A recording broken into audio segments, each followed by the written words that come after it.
বাংলাদেশ চালকল মালিক সমিতির সভাপতি রশিদের বাড়িতে সন্ত্রাসী হামলার ঘটনা ঘটেছে।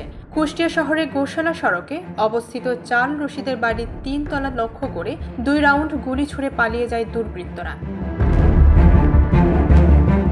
সিসি ক্যামেরা ফুটেজে দেখা যায় একটি কালো রঙের বাইকে ২ ব্যক্তি হেলমেট পরিহিত অবস্থায় এসে বাড়ির সামনে দাঁড়িয়ে গুলি করে দ্রুত স্থান ত্যাগ করে। প্রত্যক্ষদর্শীরা জানান, মোটরসাইকেলে আসা দুজন মুখে মাস্ক এবং মাথায় হেলমেট পরা ছিল। জানা গেছে, সপ্তাহখানেক আগে কুষ্টিয়া আইলচারা হাটের টেন্ডার ক্রয় নিয়ে চালকল মালিক সমিতির সভাপতি আব্দুর রশিদকে মোবাইল ফোনে হুমকি দেন তার ওই ভাতিজা জিহাদুজ্জামান জিগু। এ বিষয়ে কুষ্টিয়া সদর থানার ওসি মোশাররফ হোসেন জানিয়েছেন, আশেপাশের সিসি ফুটেজ দেখে সন্ত্রাসীদের শনাক্তের চেষ্টা চলছে। হামলার বিষয়ে রশিদ সাহেব অভিযোগ দিলে আইনি ব্যবস্থা গ্রহণ করা হবে।